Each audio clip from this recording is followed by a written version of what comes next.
다 같이 사도신경을 고백하심으로 새벽 예배를 하나님께 드리겠습니다.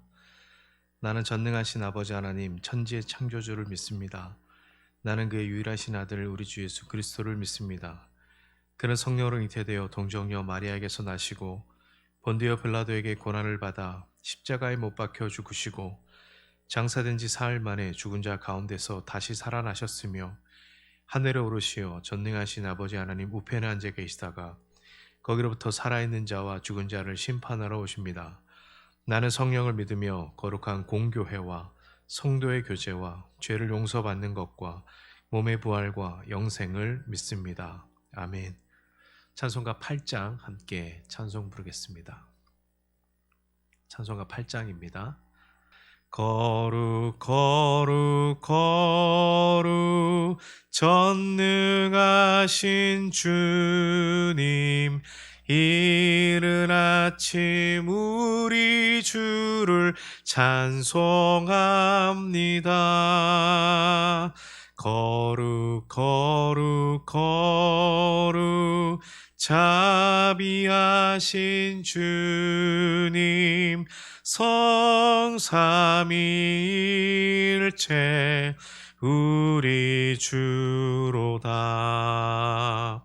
거룩 거룩 거룩 주의 보좌 앞에 모든 성도 면류관을 벗어드리네. 천군 천사 모두 주께 굴복하니 영원히 위에 계신 주로다.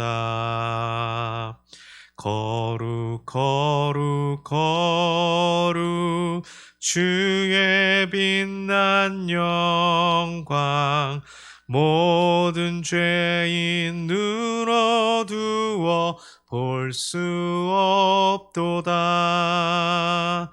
거룩하신 이가 주님밖에 없네.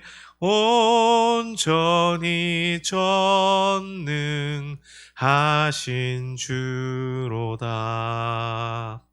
거룩 거룩 거룩 전능하신 주님, 천지 만물 모두 주를 찬송합니다. 거룩 거룩 거룩 전능하신 주님, 성삼위일체 우리 주로다. 아멘.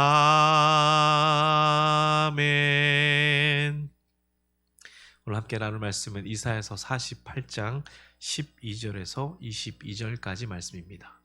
이사야서 48장 12절에서 22절까지 말씀을 봉독하겠습니다.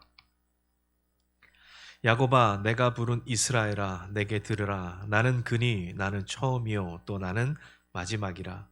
과연 내 손이 땅의 기초를 정하였고 내 오른손이 하늘을 폈나니 내가 그들을 부르면 그것들이 일제히 서느니라. 너희는 다 모여 들으라. 나 여호와가 사랑하는 자는 나의 기뻐하는 뜻을 바벨론에 행하리니 그의 팔이 갈대아인에게 임할 것이라. 그들 중에 누가 이 일을 알게 하였느냐? 나 곧 내가 말하였고 또 내가 그를 부르며 그를 인도하였나니 그 길이 형통하리라. 너희는 내게 가까이 나와 이것들을 들으라. 내가 처음부터 비밀히 말하지 아니하였나니 그것이 있을 때부터 내가 거기에 있었노라 하셨느니라. 이제는 주 여호와께서 나와 그의 영을 보내셨느니라. 너희의 구속자시오 이스라엘의 거룩하신 이신 여호와께서 이르시되, 나는 내게 유익하도록 가르쳤고 너를 마땅히 행할 길로 인도하는 내 하나님 여호와라. 내가 나의 명령에 주의하였더라면 내 평강이 강과 같았겠고 내 공의가 바다 물결 같았을 것이며 내 자손이 모래 같았겠고 내 몸의 소생이 모래알 같아서 그의 이름이 내 앞에서 끊어지지 아니하였겠고 없어지지 아니하였으리라 하셨느니라. 너희는 바벨론에서 나와서 갈대아인을 피하고 즐거운 소리로 이를 알게 하여 들려주며 땅 끝까지 반포하여 이르기를 여호와께서 그의 종 야곱을 구속하셨다 하라. 여호와께서 그들을 사막으로 통과하게 하시던 때에 그들이 목마르지 아니하게 하시되 그들을 위하여 바위에서 물이 흘러나게 하시며 바위를 쪼개사 물이 솟아나게 하셨느니라. 여호와께서 말씀하시되 악인에게는 평강이 없다 하셨느니라. 아멘.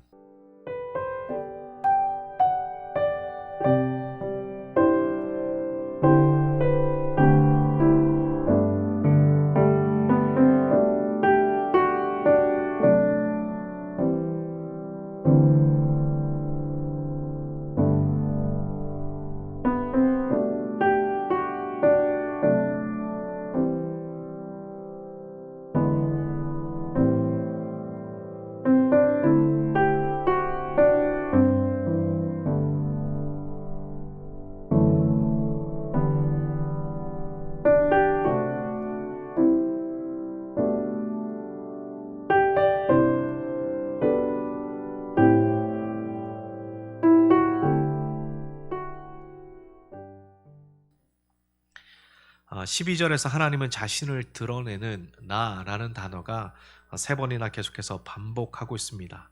나는 그다 이렇게 말씀하고 있습니다. 그런데 나는 그는 어떤 분이시냐면 나는 처음이요 마지막이다 라고 말씀하고 있습니다. 13절에서 비추어 볼 때 처음이다 라는 말의 뜻은 창조주 하나님이다 라는 뜻입니다. 마지막은 바로 창조를 완성하실 하나님이라는 의미인 것이죠.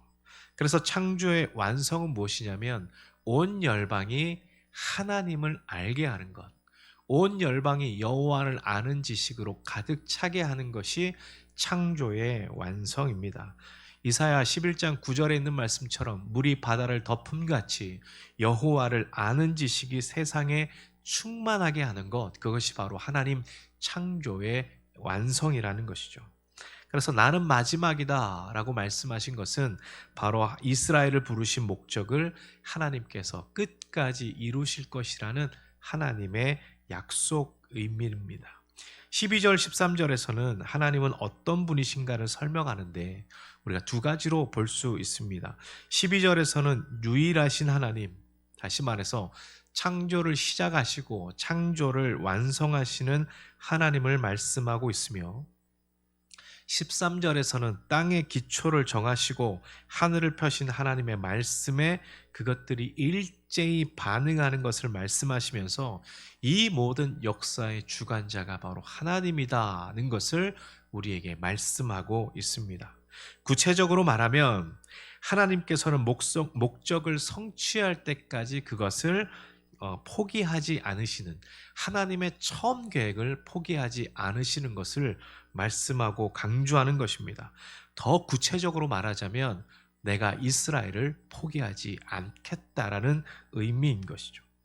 그러니까 바벨론의 포로의 관점에서 보면 하나님께서 이스라엘을 회복하기 위해서, 이스라엘에 대한 약속을 이루시기 위해서 그 바벨론에서 이스라엘 백성들을 이끌어내시겠다는 하나님의 의미가 포함되어 있습니다. 그래서 이스라엘의 하나님께서는 나는 처음이요 마지막이다 라고 말씀하시는 것은 어쩌면 이스라엘 역사 안에 있었던 그 70년이라는 그들의 역사적인 공백까지 하나님이 모두 채우고 회복시킬 것이라는 의미가 포함되어 있는 것입니다. 때로 우리 인생의 힘든 공백기를 우리는 보낼 때가 있습니다. 또 그런 시간들을 우리가 보내면서 내가 지금 무엇을 하고 있는 것인지, 내 삶 가운데 어떤 일이 일어나는지, 하나님은 과연 이런 상황에서 나에게 어떤 일을 하는지 우리는 의구심이 들 때, 의아심이 들 때가 굉장히 많이 있습니다. 그런데 오늘 이 말씀을 통해서 하나님이 그런 힘든 영적인 공백기를 보내고 있는 우리 모든 성도들 가운데 하나님이 위로와 격려의 말씀이 우리 가운데 선포되고 있다는 것입니다. 지금 어쩌면 우리가 육체적으로, 정신적으로 또 재정적으로 또 관계적으로 여러 모습에서 깨어지고 또 영적인 막막함 가운데 있을지라도 하나님이 우리의 처음과 마지막이 되시겠다라고 말씀하고 있습니다. 나의 처음 시작과 나의 마지막까지, 그리고 그 사이에 있는 모든 우리의 인생의 자리까지 하나님께서 주관하시고 이끌어 가시겠다라고 하는 하나님의 약속의 말씀이 오늘 우리 가운데 선포되고 있습니다. 그래서 하나님이 여셨기 때문에 하나님이 닫으시는 것, 또 하나님이 계획하셨기 때문에 하나님이 완성하시는 분이시다는 것을 오늘 우리가 기억하기를 간절히 소망합니다. 하나님께서는 우리의 모든 상황을 아시고 그분의 목적대로 우리를 이끌어 가실 것입니다. 이것을 우리가 개인에서 좀 더 확장해서 우리가 생각해 본다면, 코로나19로 인해서 교회를 포함한 사회 모든 전반적인 부분들이 예전과 같지 않은 새로운 뉴노멀 시대 가운데 들어가고 있습니다. 무엇 하나 제대로 되어 있는 것이 아무것도 없습니다. 이런 상황에서 우리가 붙잡아야 될 사실은, 이 모든 일 가운데서 하나님께서는 오직 유일하신 분이시며 하나님께서는 오직 그 모든 역사를 이끌어 가시는 창조의 하나님이라는 것을 이사야 선지자는 오늘 우리에게 선포하고 있습니다. 이러한 하나님의 목적과 계획이 분명한데 13절에서는 하나님께서 만드신 모든 것이 하나님의 통치에 순복하는 것을 보여주고 있습니다. 땅도 하늘도 하나님의 말씀에 철저하게 순복하는 것을 볼 수 있습니다. 그런데 이스라엘은 그 하나님의 말씀에 귀를 닫고 있는 것이죠. 그래서 14절에 뭐라고 말씀하고 있습니까? 너희는 다 모여 들으라, 이렇게 우리에게 말씀하고 있습니다. 이스라엘이 듣고 납득해야 될 내용은 바로 이것입니다. 나 여호와가 사랑하는 자는 나의 기뻐하는 뜻을 바벨론에 행하리니 그의 팔이 갈대아인에게 임할 것이라는 이 메시지입니다. 14절에서 여호와가 사랑하는 자는 누구냐면 바로 고레스 왕이죠. 그가 바벨론에 대항하여 하나님의 기뻐하시는 뜻을 성취할 자라고 말씀하고 있습니다. 고레스가 바로 하나님의 팔이 되어서 갈대아인을 칠 것이라고 하나님이 말씀하고 있습니다. 16절은 다시 이스라엘에게 너희는 내게 가까이 나와 이것을 들으라 라고 말씀하고 있습니다. 하나님께서 바벨론의 명령과 고레스 왕의 등장을 꼭꼭 숨겨두고 아무도 모르게 감추어 두신 것이 아니라는 것을 말씀하고 있습니다. 16절 중간에 보면 이렇게 기록하고 있습니다. 그것이 있을 때부터 내가 거기에 있었다라고 말씀하고 있습니다. 그래서 16절 마지막 부분을 보면 이제는 주 여호와께서 나와 그의 영을 보내셨느니라 이렇게 말씀하고 있는데, 여기서 나라는 것은 바로 이사야 선지자를 말씀하고 있는 것이죠. 그래서 하나님께서 역사를 주관하시고 바벨론을 멸망시키고 고레스를 등장하고 이스라엘 백성들을 이제 바벨론 유수에서 끝내고 다시 가나안 고토로 돌아오게 하는 것은 이사야 선지자도 다 알고 있었다라고 말하고 있습니다. 그것을 말씀하시는 역사 현장에 하나님이 함께 계셨다, 하나님이 계시는 곳에 이사야도 함께 있었다라고 말하고 있는 것이죠. 그것이 어디냐면 바로 하나님의 어전회의입니다. 이사야서 6장 1절에서 13절에 나오는 그 하나님의 어전회의에 이사야가 있었음을 말씀하고 있습니다. 여러분, 하나님은 우리에게 그분의 뜻을 감추지 않으시는 분이십니다. 왜냐하면 하나님은 우리에게 늘 말씀하시는 하나님이시기 때문이에요. 우리가 듣도록 하나님 우리에게 들려주시고 우리가 알도록 보여주시는 하나님이시기 때문입니다. 그래서 하나님은 우리가 그분의 뜻을 알기를 원하고 그분의 뜻으로 움직이고 행하기를 원하신다는 것입니다. 그런데 우리가 알지 못하는 것은 어디에서 기인하냐면 우리가 듣지 않는 것에서부터 기인합니다. 들리지 않는 것이 아니라 듣지 않는 것, 우리가 듣지 못하는 것이 아니라 내가 듣지 않기로 결정하는 것에서 우리가 하나님의 뜻을 알지 못하게 되는 것입니다. 우리가 믿음의 자리에서 하나님의 말씀에 대한 민감함이 필요합니다. 성령의 임재가 필요하죠. 하나님은 우리에게 개인적으로 구체적으로 말씀하시는 그 성령의 임재와 말씀이 필요합니다.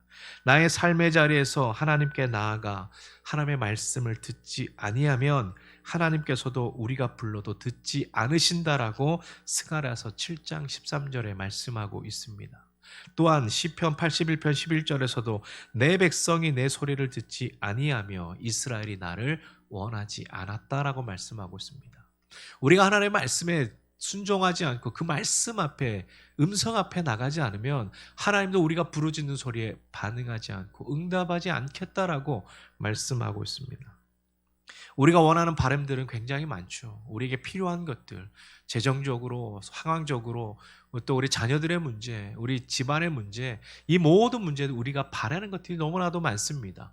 우리가 바라는 것들은 너무나도 많으나 우리가 하나님의 뜻이 어디에 있는지 듣지 않으려 하기 때문에 우리가 아무리 하나님 앞에 기도하고 소리 질러 외쳐도 하나님은 우리의 말씀에 듣지 않으신다라고 성경은 말씀하고 있습니다. 우리가 하나님 앞에 듣는 마음이 없으면 그분의 뜻을 청종할 수 없습니다. 그분의 뜻을 청종하지 못하면 우리가 하나님의 뜻을 알지 못할 뿐더러 하나님의 계획과 뜻이 무엇인지 따를 수 없게 되는 것이죠. 그래서 나는 얼마나 하나님의 뜻에 합당하게 움직이고 있는가, 나는 그분의 말씀에 적극적으로 귀 기울이고 있는가 생각을 해봐야 됩니다. 하나님 우리에게 매일 말씀하십니다. 너희는 내게 나와 들으라. 우리 각자의 삶의 자리에서 말씀하시는 하나님을 외면하지 않고 우리가 하나님 앞에 나아가 사람의 음성을 듣기 위해서 우리가 매일매일 엎드리고 그 시간들을 가지고 나간다면 우리는 분명히 하나님의 뜻을 들을 수 있고 또 하나님의 음성을 따라 우리가 행할 수 있게 될 줄로 믿습니다. 하나님의 말씀이 내 삶에 들려져야 되는데 사는 일 때문에 또 처리해야 될 업무 때문에 내 것을 즐기는 것 때문에 우리가 하나님의 말씀을 듣지 않으려고 하지 않는지 다시 한번 우리 생각해 봐야 될 것입니다. 이스라엘 백성들이 듣지 않고 변화되지 않으니 하나님의 마음의 실망감이 17절에 묻어나고 있습니다.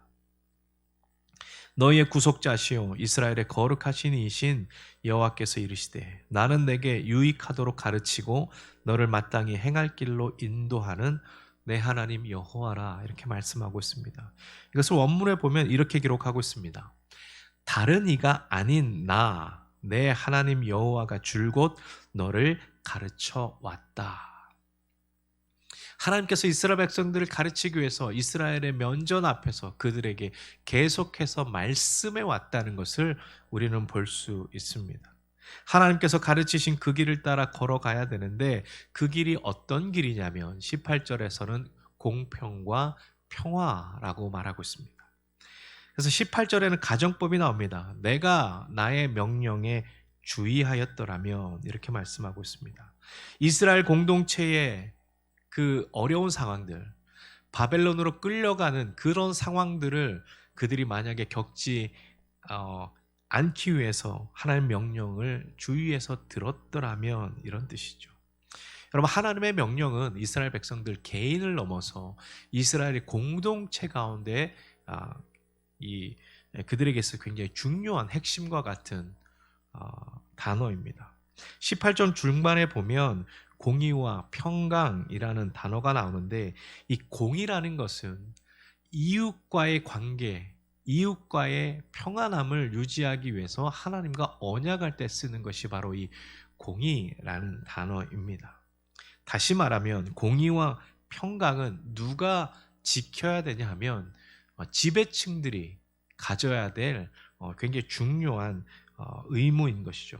공동체에서의 유력자들이 지니고 있는 어떤 힘의 논리가 아니라 그 땅의 생존자들과 함께 살아가기 위해서 지배자들과 유력자들이 가져야 될 하나님의 그 언약이라는 것을 말씀하고 있는 것입니다. 지배층과 사회 유력자들은 공의에 대한 하나님의 명령을 쉽게 잊어버릴 수가 있습니다. 이들은 공동체의 평화를 깨기 쉬운 자들입니다. 평화는 공동체 전체가 누리는 사회적 건강을 말하는 것이고 공동체 구성원들 사이에서 나눠지는 우애와 친밀함을 말하는 것입니다. 하나님의 명령이 창조하려고 하는 것은 공의와 평강이라는 것이에요. 그래서 이사야서 2장 4절 말씀해 보면 칼을 쳐서 보습을 만들고 창을 쳐서 낫을 만들어서 더 이상 강자의 포악함과 지배자의 힘의 논리가 하나님 나라에 없도록, 그래서 더 이상 전쟁을 연습하지 않아도 되는 그 하나님의 공의와 평화, 평강이 임하는 것이 하나님이 원하시는 방법과 나라라는 것이죠. 이스라엘이 하나님의 명령을 들었더라면, 다시 말해서 하나님이 원하시는 공의와 이 평강에 대한 이것들을 지켰더라면, 아마 이스라엘 백성들은 강대국에 의해서 유린당하며 또 포로로 끌려가며 다음 세대들을 걱정하지 않아도 됐을 것입니다.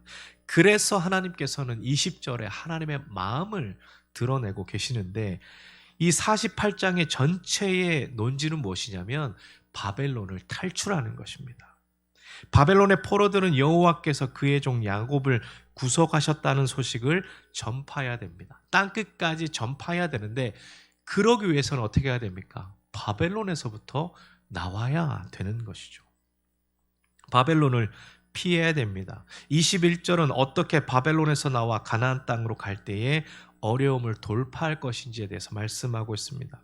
그럼 바벨론에서부터 이스라엘 백성들이 그 가나안 땅까지 다시 돌아가는 모든 길에는 산악지역과 사막지역 그리고 평지가 계속해서 펼쳐져 있습니다. 여러분, 산악과 사막에서는 거의 생존율이 희박합니다. 그렇다고 해서 평지로 가면 좋냐? 평지로 가면 이미 기득권을 가진 세력들이 도시를 만들고 있기 때문에 그들을 통과해서 간다는 것은 굉장히 쉽지 않은 것이죠. 그럼에도 불구하고 하나님이 그들을 어떻게 인도하시냐면 그들을 사막과 산악 지역으로 인도하시고 있습니다. 바벨론에서 돌아온 유대인들이 그들의 이야기에 보면 14만 4천 명이 된다라고 말하고 있어요. 집합별로 따지면 한 1만 2천 명 정도 돌아왔다고 하는데, 실제로 보면 돌아온 사람들이 굉장히 적다는 것이 역사가의 평입니다. 이 바벨론 포로들은 에스겔 1장 1절에 보면 그들이 그발 강가에 있었다라고 말하고 있는데, 그 그발 강가에 있는 그 니프르라는 지역에 그들이 살고 있었습니다. 그런데 그 니프르라는 지역은 어떤 지역이냐면 바로 교통의 중심지였고 아주 산업의 중심적이었고, 그 다음에 종교적으로도 굉장히 흥왕했던 도시가 바로 이 니프로라는 지역입니다. 그러니까 이스라엘 백성들이 바벨론에 끌려와서 그 그발 강가에 있는 니프루 지역에서 정착하며 살다 보니, 그들의 이제 1.5세대, 2세대, 3세대들이 살다 보니 이제 그들이 그쪽에서 재정적으로 정착이 되고 상황적으로 안정감을 누리게 되었습니다. 그래서 고레스의 칙령이 있은 지 100년 후인 이 에스라 8장을 보면, 에스라가 이제 가나안 땅으로 돌아가자라고 얘기했을 때 그 이스라엘 백성들 사이에, 바벨론 포로에 있는 이스라엘 백성들 사이의 분위기는 별로 돌아가고 싶어하는 마음이 없는 거예요. 가고 싶어하는 마음이 없는 겁니다. 왜냐하면 이미 그들이 재정적으로 안정감을 가지고 그 땅에 정착했기 때문에 굳이 그 고생을 하며 가나안 땅으로 돌아갈 필요가 있느냐라는 분위기가 형성되었다는 것입니다.